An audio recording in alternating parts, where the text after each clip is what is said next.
let's do better with our money, people. An invitation for like, let's make higher choices with our money. Money is a powerful tool, and it's a beautiful tool that can either be extractive and harmful, or it can be so replenishing and nourishing and regenerative and create impact for years to come. What side of that do you want to be on as a leader and as an investor and as a potential donor? Hello, everyone, and welcome to Seeds of Hope, Regenerative Agriculture with Elena Garitas. I'm your host, and this is episode number 14. On this podcast, join me on a journey across the regenerative agriculture ecosystem through conversations with farmers, founders, investors, and changemakers as we learn how to create healthier soils, communities, and food. Today, we're exploring a fascinating question. What if the principles that heal our soil could also heal our organizations? I'm sitting down with Jackie Mirkopoulos, a heart-led systems disruptor who's bringing permaculture and regenerative principles to organizational leadership in ways that might surprise you. Jackie brings a unique perspective to our conversation. She's not only a venture capitalist and runs a social impact fund with her sister, but she's also a permaculture design graduate who discovered profound parallels between tending to the soil and tending to the what she calls company soil, the culture and human beings behind every organization. What I think makes this conversation particularly relevant for our Seeds of Hope community, which is you, is Jackie's bold assertion that we don't have a climate issue. We have a humanity issue. Because behind every farm, every food company, every investment decision that shapes our food system, there are human beings making choices. And if we want to scale regenerative agriculture, we need those humans to embody regenerative principles themselves. Let's talk about what it looks like to move from extractive workplace cultures to regenerative ones. Cultures that nourish rather than deplete the people within them. So, grab a cup of tea, settle in, and stay to the end to hear a hopeful vision of what the ripple effects of this work on our world can look like in 10 years. Jackie, it's so exciting to have you on the podcast. When we met at lunch at a conference earlier this year, I don't remember when I first saw your name, but your name's very Greek, so it's always exciting to meet someone with the same roots. Yes. And we talked a lot about so many amazing things. But one thing that keeps coming up for me is when you told me about the name of your foundation that you run with your sister.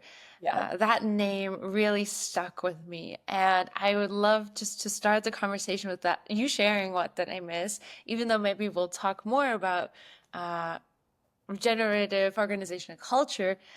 But share a little bit more about what inspired you and what the name is. Yeah. So, I mean, they're all related. The Regenerative Social Impact Fund, my regenerative leadership consultancy, there's all a connectivity thread. So they're definitely related to a certain degree. But the fund is called Ancestors of Tomorrow. And I love, you're not the only one that has that feeling of what a great name. And the reason why I chose that name is because it was a message that was given to me during my permaculture design graduation. When I took permaculture design, we were sitting in Costa Rica at this beautiful venue, and one of our instructors in our graduation ceremony looked at all of the students and said, "You are the ancestors of tomorrow. What do you want to be remembered for? What kind of impact do you want to create?" And I had never thought of myself as an ancestor. You always kind of think of ancestry as something from the past. But when she said that, it just pierced me right in the core of my heart. And I could never forget that line ever since. And so when me and my sister were thinking about starting a regenerative impact fund, and we were what are we going to call it? It was just a no-brainer to me, because what we're doing is realizing that we are the ancestors of tomorrow, that ancestry can actually be a present day moment concept if we lean into that and think more of the future and not necessarily connecting it always to the past of we are the ancestors of tomorrow. We will be, in years from now, we're going to be the ancestors that people are talking about. So how do we want to show up in the world? What kind of impact do we want to create? What is the ripple that we want to be participating in? So that's a little bit of a history of where the name came from and why it was so impactful for me to use it. Yeah, thank you so much for sharing that. I think every person that I've shared that with had has had their eyes light up and this kind of thought process started. I mean, a lot of times, especially in the field relating to work with the environment, climate, or even social impact, we think about what do we want to leave our kids with if we have kids, Mm-hmm. or our imaginary kids, Mm-hmm. future generations. So it's very impactful. And I Mm-hmm. think another thing that really resonated with me is that you describe yourself as a hard-led systems disruptor. And you mentioned your impact fund, you have a foundation, and then you have your consultancy. So you work across different types of organizations. You're a woman that wears many hats. Mm-hmm. So I'd like to hear maybe briefly how you came to be in this position. Yeah. Yeah, absolutely. And yes, definitely many hats, but again, with this connectivity thread of the regenerative impact. And I believe that to really show up as an ancestor of tomorrow, we need to be thinking, holistically. We need to be thinking about the whole system. So in business, in leadership, not only how we're showing up in the boardroom with our team, with whatever product we're trying to create, is how are we actually thinking about how we're giving back as part of our business plan. So for me, when I work with leaders, I make sure that we're not only thinking about how can I generate income for my organization, for my company, how can we pay our bills, but also thinking about how can we actually contribute to the community and how can we implement those aspects into our business planning, because that's where we get more into these natural organizational structures that we see in nature, into these natural loops of reciprocity, is if we're not just thinking about us, but we're thinking about the greater collective and how every decision we can make, how every action that we take can have that ripple. So that's where, for me, it's like a no-brainer. Like if you're running a business and you're creating this kind of impact, thinking about how you can actually give back is such a big, important piece. And how that really came about for me was when I first was introduced to this work, which was like way back at the beginning of the pandemic. I had been living in Costa Rica, had moved down here. I bought a property, and my plan was to spend the winters here and go back to North America for the summers, be like a little bird that flies south for the winter. And then I had, the pandemic happened. And so I was in Costa Rica at the time, and everything kind of shut down. And, we weren't doing retreats, nothing was happening. And so I said to myself, okay, what am I going to do with my time? How can I be most impactful in this state of the world? And since I just had purchased a property, a piece of land, I said, well, what better way to use my time than to learn how to better steward this land? And then that's what turned me to permaculture design. And then my entire life changed, and the trajectory of the work that I do and the kind of I made the link because I come from a health and wellness background. And so being in nature and being immersed in nature and having our first piece of homework in permaculture was observation. And so when I sat and I started to observe nature, I was like, nature's amazing. She's brilliant. We are nature. Why are we not pulling more of these operational systems into how we work in organizations and businesses? Being human beings and being an extension of nature, why are we not giving Mother Nature a seat at the boardroom table? Why are we not implementing and including her into all of our decisions? And so that's really where I started to broaden my lens and the scope. And now, since then, everything I look at how can this become regenerative? How can we work in collaboration with nature, whether it's outside on the land, working in agriculture, or even working with nature in the business room, which, is the human beings around the table. Really, we are an extension of nature. So how can we be a true representation of her in everything that we do, even in corporate structure?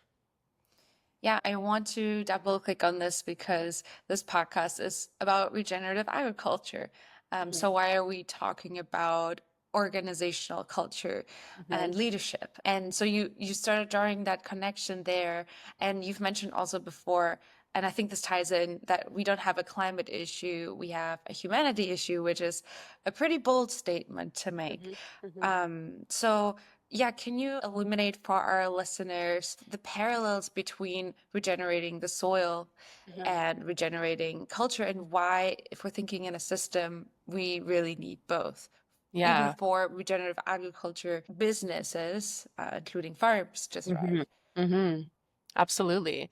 Well, I mean, simply put, before I get into the details of it, behind every leader, whether it's a farmer or a CEO in an office, in that kind of span of no matter if you're working in agriculture or you're working in corporate structure, the common piece there, the common thread is the human being behind the leadership. Who's making the decisions? Who are the investors investing in these projects, investing in these farms, investing in these systems? They're human beings. And so, in order to set us up to be making decisions that are more holistically regenerative for the collective at whole, whether in farming or in business, and I mean, farming is a business, so there's that parallel as well, is that how do we become better leaders? How do we become better decision makers? How do we become system thinkers and like look at the long-term impact instead of just focusing on the short-term gains? And that's to me where there's this like direct parallel that just as we want to tend to the soil, as you just mentioned, we want to tend to agricultural soil, we want to remediate it, we want to make sure that the nutrient density is optimal, that all the microbiome, like all of these elements are in place. How could we then take that same concept and make sure that our company soil, the culture, the human beings behind a business, that we're also tending to that soil? And so that to me is what I refer to as company soil, is the people behind the company, like the movers and shakers that are making the decisions, that are innovating, that are, the people working with your clients. Are we prioritizing them, or are we being extractive and just expecting them to produce and show up just like we do with land? Like if we think about the history of farming, back in the, regenerative agriculture is not a new concept. It's always been there. It's how our ancestors used to farm, indigenous cultures. And then somehow along the way, we lost sight of that and we became conventional farmers and it became really, really extractive. Well, same thing with business, is that we moved from these like community hubs and collaboration and nourishing each other to these very extractive models in business where burnout rates are at an all-time high, anxiety, depression, companies having to spend thousands and probably even millions of dollars over the years on payouts and sick leaves and all this types of stuff. And it's like, okay, how do we tend to that?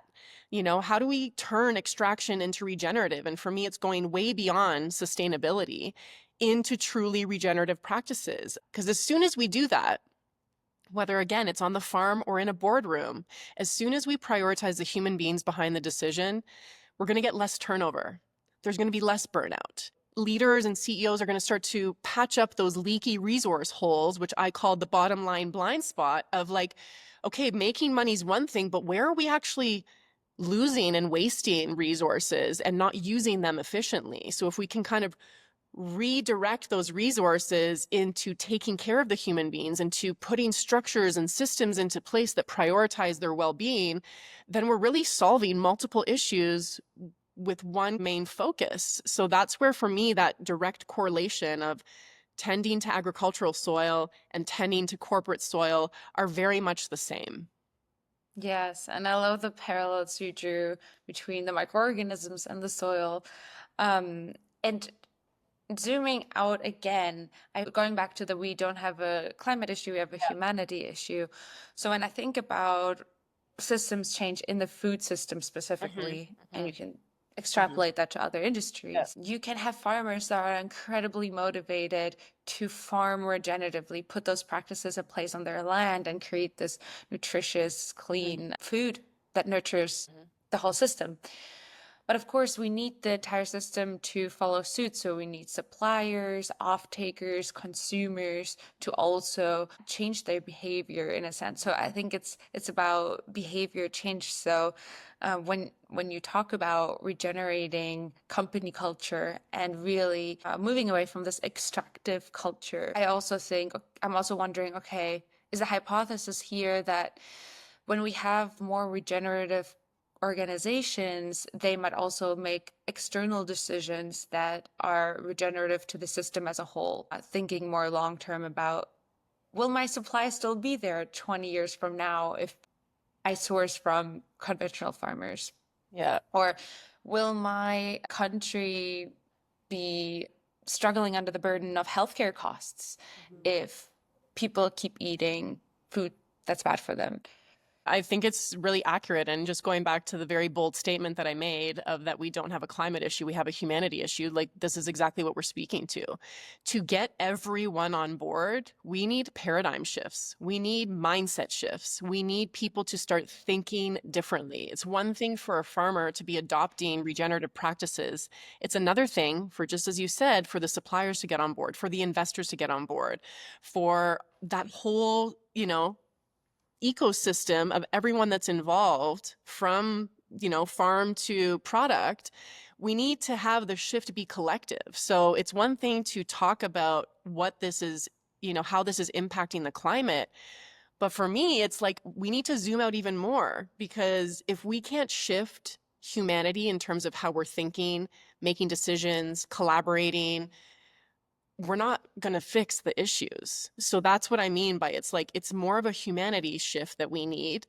And we need people to change their thinking. And that comes through education. That comes through, being exposed to these methodologies and a remembering, really, because again, this is not new information. It's always been there. I remember going to a natural health product expo a few years ago in California, and we were trying to go and chat with all of the regenerative booths, any booth that said like they were promoting a regenerative product.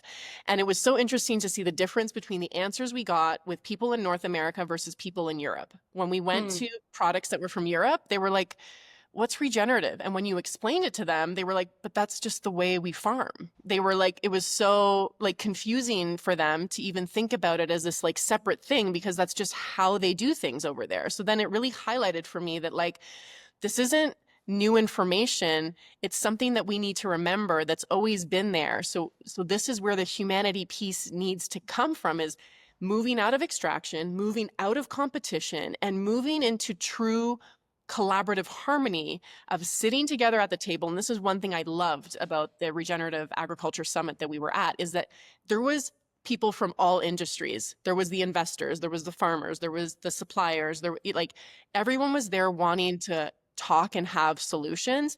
However, what I noticed to be the biggest issue is that they're trying to find the solutions while still operating on outdated old systems. And what needs to happen for that to shift is the leaders need to be making different decisions. They need to be willing to compost the old in order to truly innovate and apply the new possibilities. So even though it's a concept that has always been there for us in terms of regenerative agriculture, we still need to create the systems and the processes to be able to support that way of being. And the current systems that we have in place cannot do that.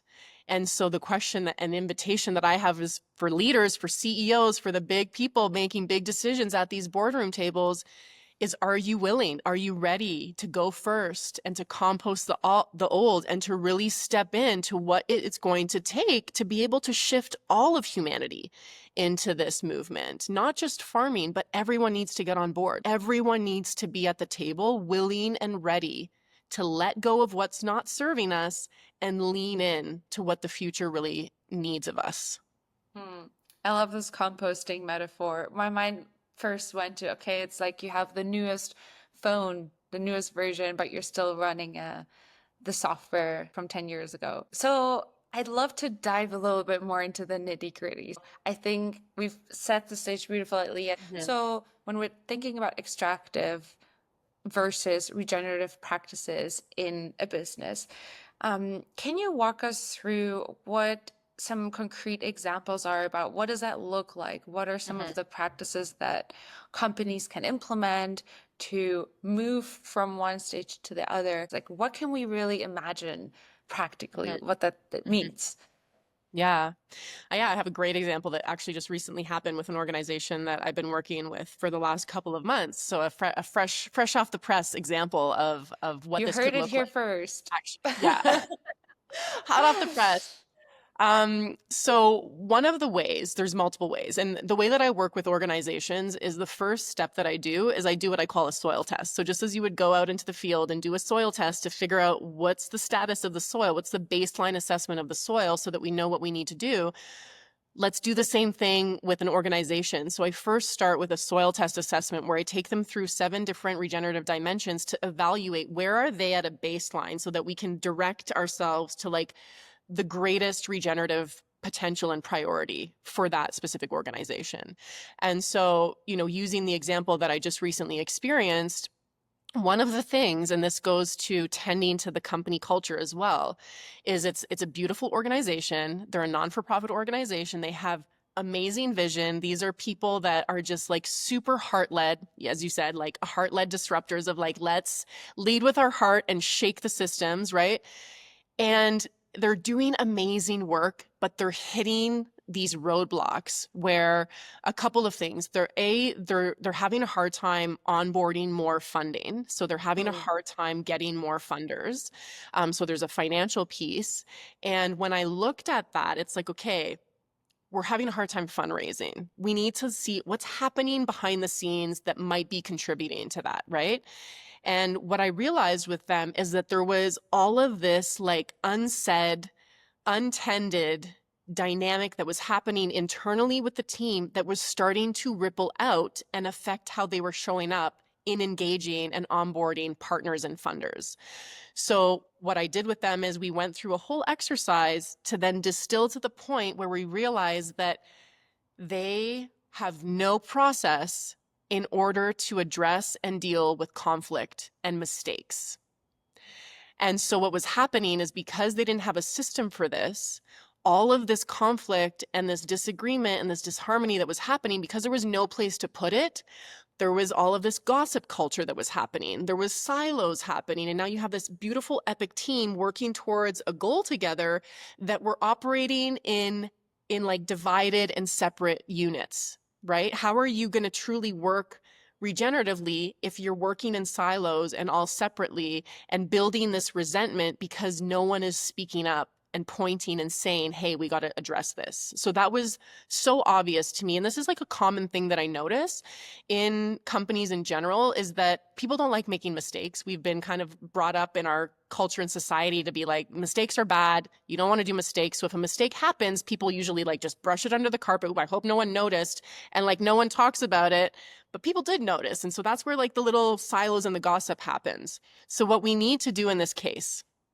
is we need to create a space where this can be brought up to the surface, right? Thinking about the compost metaphor. Compost is not always the most pleasant thing to work with. Sometimes it's a little stinky, gets a little funky. And if we stick, what I say is if we stick with the stink and we collaboratively and collectively keep turning it and keep adding different things into the compost to make sure that there's that harmony and balance, we can actually alchemize what is considered waste into fertile soil that we can spread across all of our goals as an organization. So what happens now is we turn mistakes and conflict into innovation, opportunity, team bonding. Like teams will kind of get deeper into collaboration when they can look at a mistake or conflict together. But no one likes conflict. No one wants to like actively, if you like poll people, like we polled the team and it was like 9 out of 10 were just like, I avoid it like the plague. Like I like conflict, I see it and I run the other way. Because most of the time we haven't been set up with healthy systems to actually handle conflict.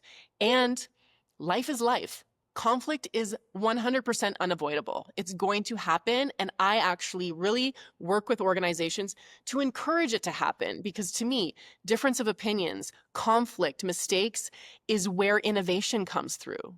We can't create anything super innovative if we don't look at those things and we're always doing the same thing and it's the same person speaking in the room, right? So first, it's getting the organization to realize mistakes shouldn't be avoided. They should actually be encouraged. Let them happen because what's going to happen is someone's going to make a mistake. You now have a process of how to handle mistake and conflict. So now people are not scared or avoiding it. There's a process you can point them to. Everyone gets a chance to speak, right? What does everyone think the mistake was, or what does everyone think the conflict was? All of a sudden, all of this unsaid stuff, this stuff that was building resentment underneath the surface, comes to the surface, right? And now we can look at it collectively and we can acknowledge, hey, how did this impact us? Who was impacted? How did it impact the people? How did it impact our clients? How did it impact our bottom line? Let's look at that together. Okay, great. How can we now avoid this in the future? And this is where the innovation comes in. So if we don't have a process or an opportunity to look at conflict or mistakes, not only are we going to build resentment and a lot of gossip culture can happen, but we're also losing an opportunity for the team to collaborate on better and bigger solutions and innovation. So step one, we need to shift the mindset and have people shift from thinking conflict is bad and mistakes are bad to knowing that conflict and mistakes are actually amazing and good. And we want to put them in the compost so we can alchemize them together. So there's a mindset shift that has to happen collectively. Which Then makes now a you lot give of them a sense. I just want to pause here for 1 second because I agree wholeheartedly with everything you're saying. But what you mentioned earlier is that so we've been so conditioned to avoid mistakes and to shame ourselves for our mistakes. So there's this really strong emotional attachment to not wanting to make mistakes. So I assume there's probably more than just explaining to someone why mistakes are to be celebrated. Is there anything else that people can do to shift not only their mindset, but also their heart set? Yeah, I love that heart set, mindset and heart set. So you hit the nail on the head here. So there's definitely an emotional piece, especially for our upbringing and how, what our current mindset is about mistakes, right? And it's like you got to do the reps. It's not just like it happens once and boom, okay, everyone's mindset shifted. Like it's a process, right? Everything is a process. So we want to introduce these concepts and then take them through the process. Where the emotional piece comes in is at the end of the day, everyone just wants to be heard. Like at the end of the day, our emotions get all pent up and build up when we feel like we can't voice our opinion, or that no one's listening to us, or that no one values our opinion. So by creating a conflict or mistake process, we're actually giving a place for people to put their emotions in also a non-emotional way. When you have, because that's a big thing, let's call it like it is. A lot of leaders and CEOs are like, this all sounds great, Jackie, but if I open this, like I'm worried that I'm going to just open a can of worms and all of a sudden our board meetings turn into these like emotional therapy sessions. And I say, I totally understand why that would be a concern and fear. And this is where the process and the system comes in, because when you can direct people and there's a structure around it, people can feel heard and spoken to and speak up without getting wrapped up in the story. It's just like, let's stick to the facts. And just by being heard and just by creating that like psychological safety within the team of, hey, this happened. You go, okay, what did you think it was? How did that impact you? Who else do you think it impacted? Okay, great. Boom. All of a sudden, emotions and nervous system is more regulated because people are like, oh, like I've been wanting to get that off my chest for months, Whew, I get to exhale. Okay, next person. What do you think the mistake or the conflict was? Great. How did that impact you? Who else do you think it impacted? And when you go one by one and give people the microphone to be able to say the thing that they've been holding or pushing under, their body just relaxes. This is where the shift happens. So as much as it's a mindset shift, as you said, how do we shift the heart and the body and get the body on board? And that's when you give people a place to actually speak and be heard.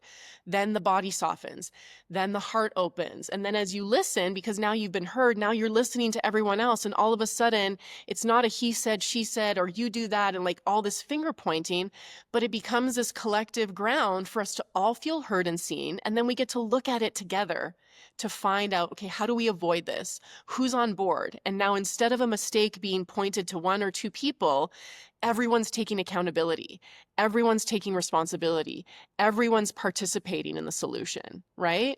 So that's where we get to start to change how our body's showing up, how our nervous system's showing up, how our heart can remain open in those processes. And I've seen it over and over again. I've seen it in my organization. I've seen it when I do it with people. People are like, finally, like, oh, like, I'm so happy. Now you're also talking about creativity flow shifts happening in the organization. Because when we can, and we all know, like if there's a kink in the hose and we're suppressing something or something's not being able to be expressed, how is energy going to flow? How is creativity going to flow? How is productivity going to flow? There's so much energy holding this little piece, under the carpet that we're not able to redirect that energy into productivity. So by creating these systems and processes, we're not only shifting a mindset, but we're also getting rid of energetic blocks and frequency blocks in the organization. And just going back to the example that I was using, it became so obvious. No wonder you're having a hard time calling in funds. You guys are collectively not on a solid foundation. And when we think about nature, there's a frequency there. There's energetics, right? That's another big thing, is that like there's a lot of the unseen that we don't necessarily value or prioritize in the corporate world. And this is also an invitation and an opportunity that if you're going to invite Mother Nature into the boardroom and you're going to try and harmonize and mimic and mirror nature, we need to let the unseen be seen, right? We need to point at it. We need to make it part of the discussion. And so when I started to make the relationships of like, hey, if you guys have energetic blockages or leaks within your team, how are you going to call in the right funders to want to support the mission that you're on? So let's work on the soil. Let's work on your internal company soil. Let's work on the cracks and the kinks in the foundation.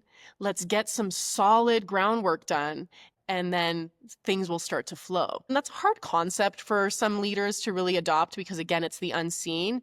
However, I've seen it over and over again. When we address it, light bulbs start to go off. All of a sudden you unkink something, whew, all of this stuff starts to pour in, right? When we compost, when we let go of the old, we make space for the new.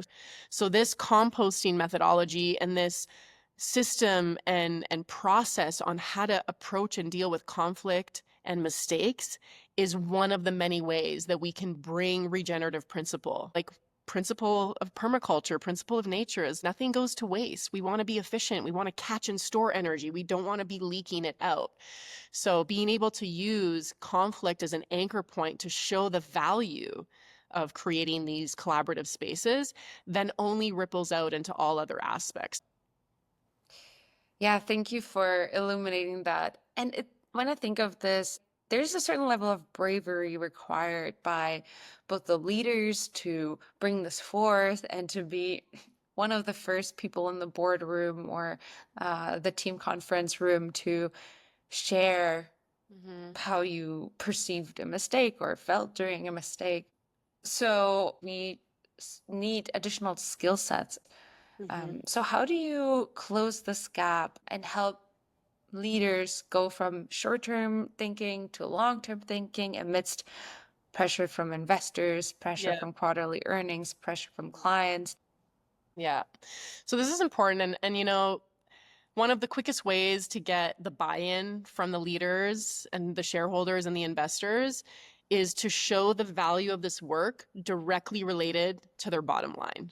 That's the biggest question. They're like, great, yeah, again, Jackie, this sounds like a lovely concept, but how's this going to make us more money? How is this going to affect our bottom line, right? Because at the end of the day, businesses are, they want to make money. That's like one of the biggest things for organizations is growth and increase in revenue and X, Y, and Z. So if I can make a connection for these leaders to show them how a process like this is going to impact their bottom line, they start to lean in. Right?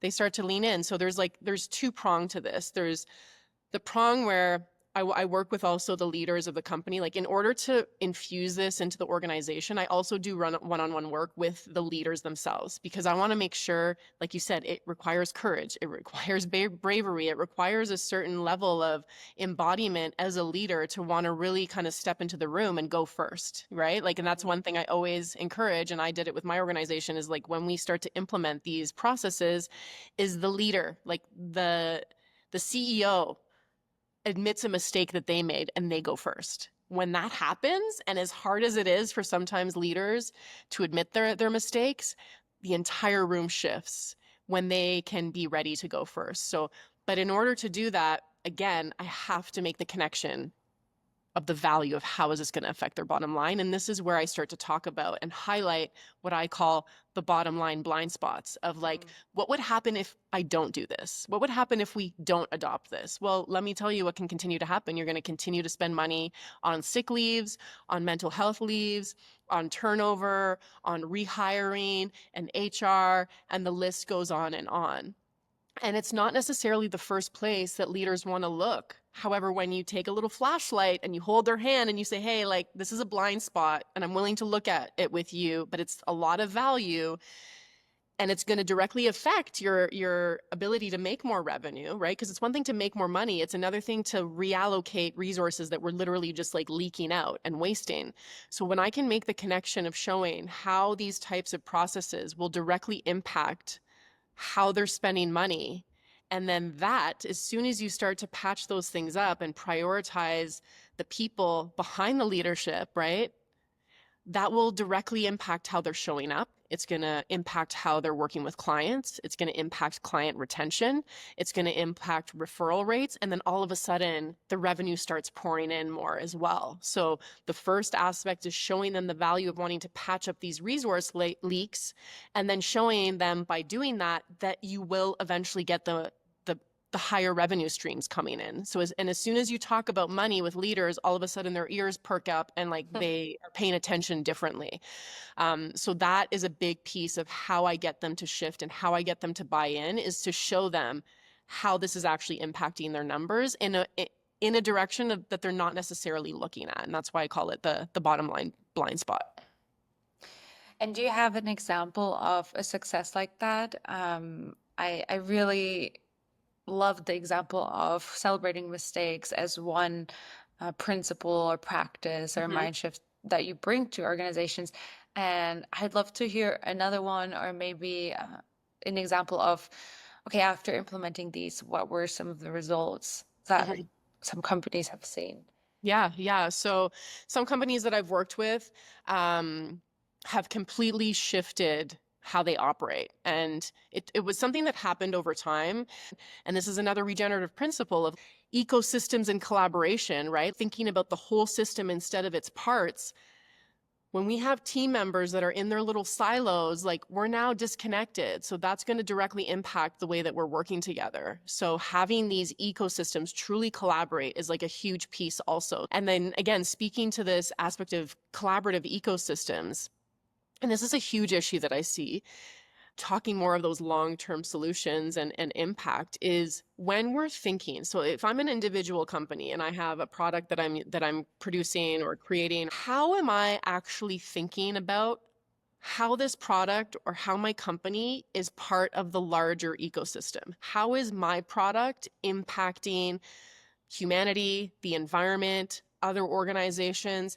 How can I shift from thinking about my short-term gain to the ripple impact that is actually going to be affecting collectively everybody, right? And so this is another element that I do in my soil test when I evaluate with an organization, is I look at where their lens is focused on. If their lens is so tucked in and focused only on their short-term gains, and they're not realizing how they're being interconnected within the collective, that's a regenerative opportunity that I'm going to focus on with them.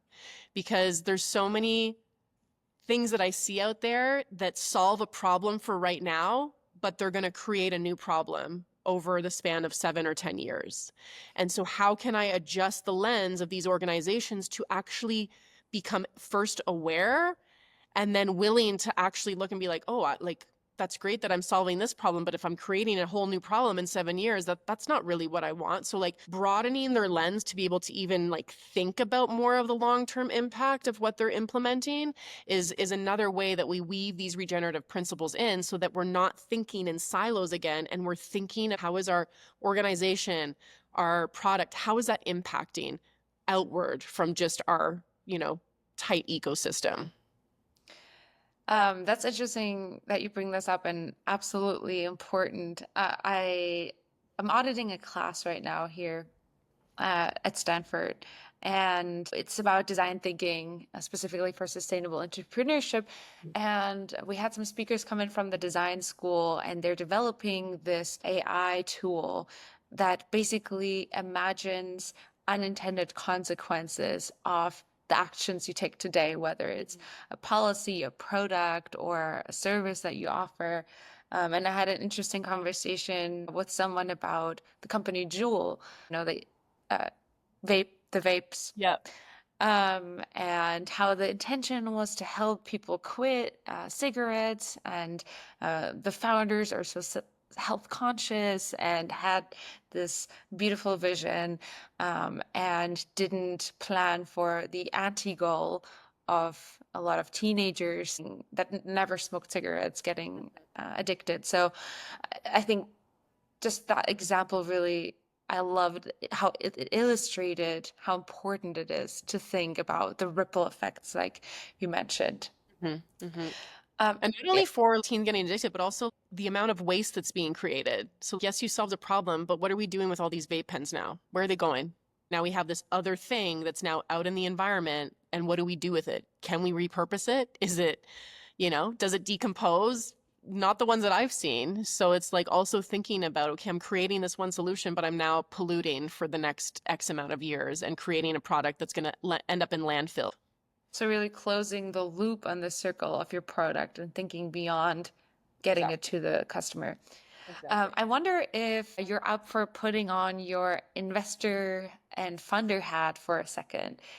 Because back to that example of the nonprofit, so they were struggling to raise funds. So when you, in your funder role, are thinking about which companies to invest in or to fund, how has this regenerative mindset influenced your approach and Yeah. how you So evaluate companies?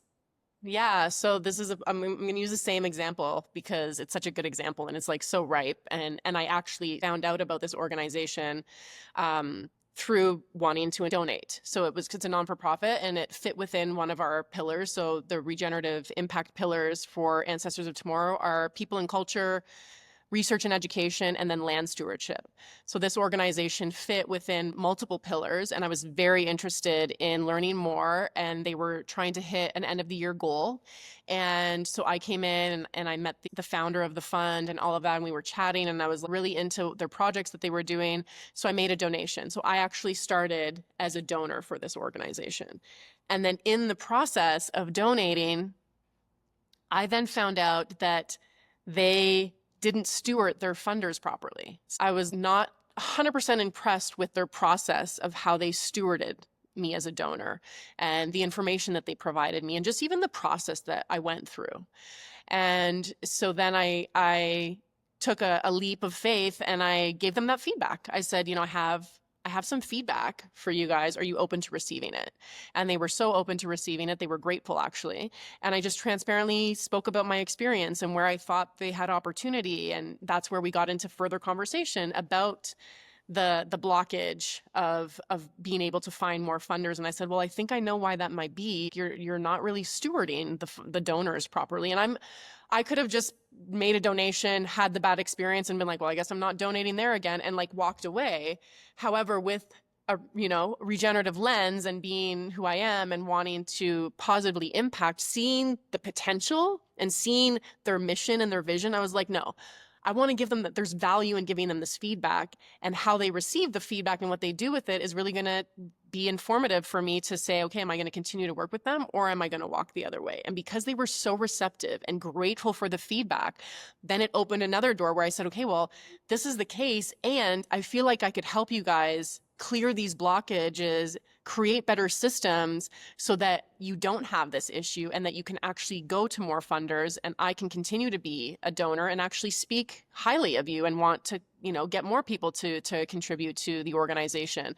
And so that's just an example of, again, I don't really take the hats off. I'm wearing all of the hats at the same time. That's just how I operate. The Mad Hatter. Yeah. I went in wanting to be a donor, had an experience, was brave enough to provide and willing enough and had a true desire because I care to provide the feedback. The feedback was received so gracefully and with open arms.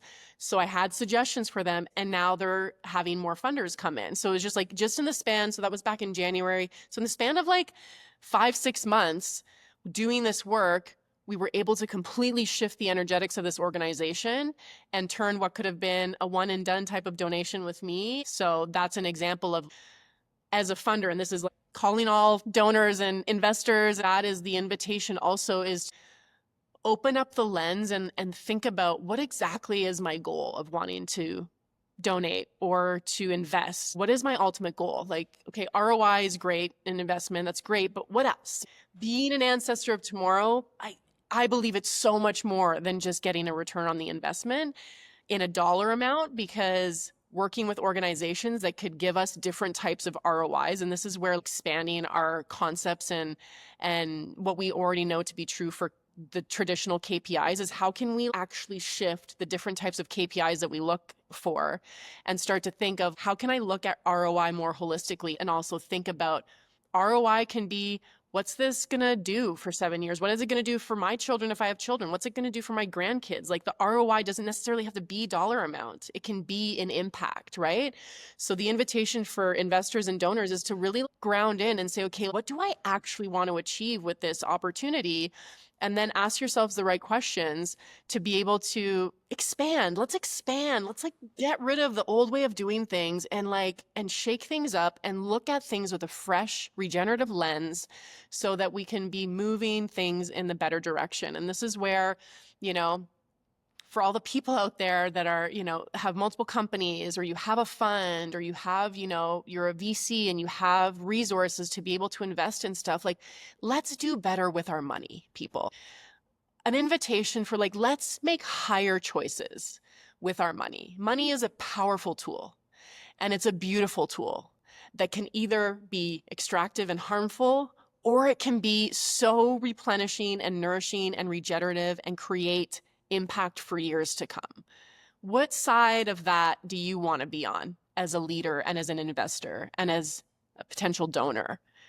In the old extractive models where we're just looking at things in a very narrow, unilateral lens, or where we can expand and say, you know what?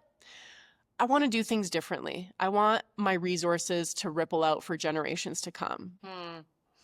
That's a compelling call to action. And I think you hear often stories of, especially with donations, creating dependencies and not always leading to a regenerative flywheel that can attract more funds, can ripple out the impact. So I love that example of how your involvement beyond the donation enabled the organization to be more self-sufficient and not rely on you as a donor, but can really expand. Do you have any other specific suggestions or inspirations for funders who are like, Jackie, I'm inspired by what you said. Yes, I've been thinking about this, but I don't know how to start. Yeah, I mean, my invitation would also be to reach out to me, like, I definitely love working with like the heart-led, system, rebellious disruptors. I also love working with, the senior executives that are sitting at the table, tired of the old ways of doing things, know that there's something better out there, but just don't know where to start. Reach out to me. Like, let's have a conversation and let's see how we can shift your mindset, how we can expand your lens on how you're looking at things. Sometimes that's the first step, is just talking, having a one-on-one conversation with someone else who's doing it. Let's see where your regenerative opportunity lies, whether it's in your body or your mindset or just how you're moving and operating. Lots of shifts can happen with just having, a conversation with the right person who understands where you've been, what you've been through. And they can also kind of say, hey, there's like this other path. Like, do you want to go down this path with me? It's kind of fun and it's amazing and it's super high impact. And we have a lot of fun doing it. And we prioritize the people and the planet, and we move out of extraction. Like, do you want to join me? Let's walk down that path together. I'll sign up. Yeah. So as we come to a close in our conversation, I would love to. You mentioned regenerative opportunity. So, in hypothetical, fun question, if you could wave a magic wand, let's say, and transform business culture broadly, what would the world look like in 10 years? hmm hmm So I believe that if we all, or at least a good chunk of us, right? It doesn't need to be everybody, but if a good chunk of us really commit and lean into regenerative opportunity and regenerative leadership holistically, again, not just on the farmlands and in agriculture, but literally in every aspect of your life, whether in business, at home in your family life, or out, on the land. I believe that we're going to completely get rid of burnout. I feel like this burnout, this like hamster wheel, like rat race of just constantly overextending ourselves and being in extraction, like that to me is what's making people burnt out, is just constantly being in a state of extraction. So I think that in 10 years from now, we're going to see a decrease in mental health issues. We're going to see a decrease in burnout. We're going to have more vitality as humanity. I believe that fertility rates are going to start to come back because we all know that their fertility rates are really down. I think those are going to start to come back. I think there's going to be less competition and more collaboration. I think there's going to be more integration with nature and harmonizing with nature at a truly holistic level. And I think that this is possible. I know it's possible because I already see it within my communities. Like they're smaller communities, but I see it. It's happening. And so to be able to really see that happen at a larger scale is so hopeful and so exciting for me. And I know that it's like a really challenging time these times. I know that there's so much negative stuff going on in the world, and there's so much to like look at and be like, oh, let's just throw our hands up and just wait for the end because there's no hope.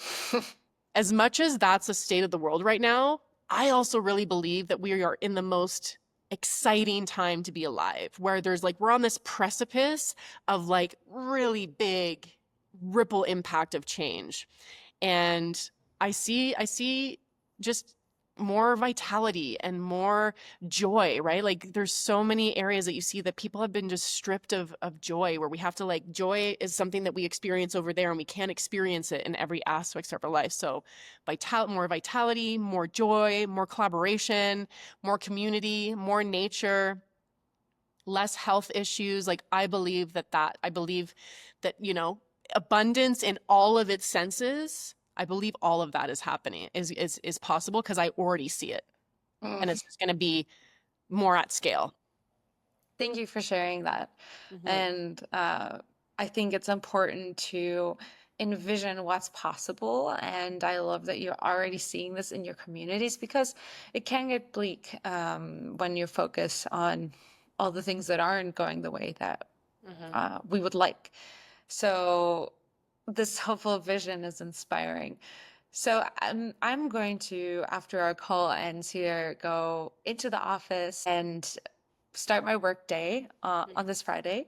Yes. So if I listen to this as maybe I'm not the leader of my organization, but I care a lot about my team and my experience and my teammates' experience and our collective vision and actions, is there something small that I could start with, that I could use to get the ball rolling in terms of getting people on the same page or starting to shift my own culture? Like, what agency do I have as an employee? Well, this is like, and I forget who exactly made this quote, but it's like, be the change you want to see in the world. And so even if you're not, the head leader of some big organization or a CEO, at the end of the day, we are all individual leaders of ourselves, right? And that's where it starts. So to me, true leadership is leading by example, going first. So the first thing that you could do, or anyone could do, is evaluate, how can I make better choices for myself? How can I be more regenerative? How can I create more loops of reciprocity in my day-to-day life? How can I be more discerning? How can I celebrate my own mistakes and alchemize my stinky compost? How can I practice these principles and be in more collaboration with nature, being first this beautiful human vessel that we are part of nature. So how can I be in harmony and collaboration with this physical body? How can I be in more harmony and collaboration with nature outside of our body? And how can I be the example so that I don't actually have to go out of my way to teach or talk about these principles, but I'm like walking the talk and I'm a breathing, walking example of what's possible. That's the best thing. And that's accessible to anyone, no matter where you are in an organization, or if you're even part of an organization, is lead yourself first. Lead by example. And that will already start to shift, and you will start to magnetize. People are gonna be like, what are you doing? Like, what's Elena doing? She's like vibrating at a different frequency. Has a little more pep in her step. And that's when people lean in for the conversation of like, what are you doing? Oh, well, these are the things that I'm doing. So very accessible thing for us to do as individuals is how are we in self-leadership first and foremost? Yeah, and how are we through that creating that psychological safety that you talked about for others by maybe suspending our judgment or deciding to show up differently in the interaction that we've learned to show up a certain way. Or call out, right? Like if you see something, say something. If you see something extractive, be like, you know what? I noticed that that's actually a little extractive. Can we make a different choice here? Like it's also just calling out the thing, being brave enough to like, hey, we can do better, and being willing to be that voice and call the thing out and point to it with grace and ease and compassion and joy. There's a lot that can happen when we set ourselves up that way. So I think that it's a beautiful thing that we can all participate in right away. I keep having more questions, so I just wanted to ask, are there some examples of what can we watch for that are extractive practices? Because I think a lot of times we've gotten so used to that's just how work is. It might be difficult to discern what is regenerative versus what is extractive. Yeah. Well, like another synonym to extraction is depletion. So when you're evaluating, is this extractive or is this regenerative? You can just say like, is this depleting us? Is it depleting the individual? Is it depleting the organization? Is it depleting resources, or is it creating some kind of loop of reciprocity? Is it increasing the energy and the resources and our capacity, or is it decreasing that? So no matter what is a project or decision by decision, is asking yourself, is this depleting energy? And if it is, are we actively trying to restore it, or are we just in depletion? Because the thing is that there's nothing wrong with depletion as long as we're replenishing, right? Like your bank account's going to go one way, but we put more money in it. So I also don't want to make depletion wrong, as long as we're acknowledging and noticing, okay, if that's depletive, how are we replenishing it? So that's what you want to look at too, is, okay, we're identifying that this might be extractive or depleting. So let's call it, and then let's say, okay, how can we actively replenish it to make sure that we're creating a loop of reciprocity and that we're not just falling into extractive models again. So that's a lens that you can start looking at. Again, whether it's project by project or decision by decision, is this depletive? Yes or no? And if it is, how are we replenishing?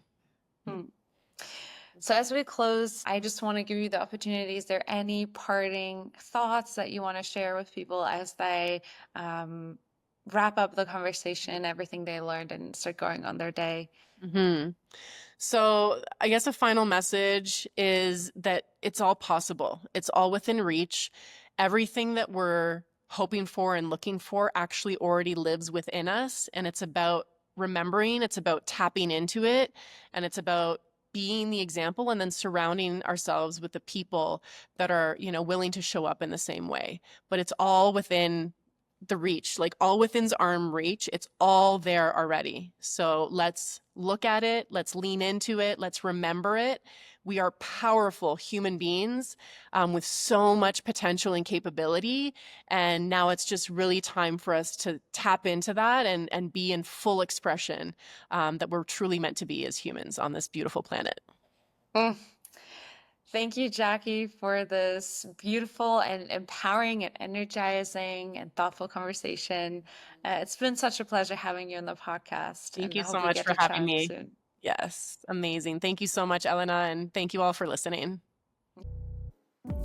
Thank you for listening to Seeds of Hope. Our wonderful theme music is composed by Dane Myers. If you enjoyed the show, please follow us on Spotify, Apple Podcasts, or YouTube so you never miss an episode. Share it with a friend who might find it inspiring.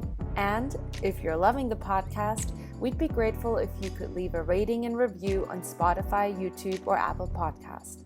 It really helps others discover us. See you next time, and thanks again.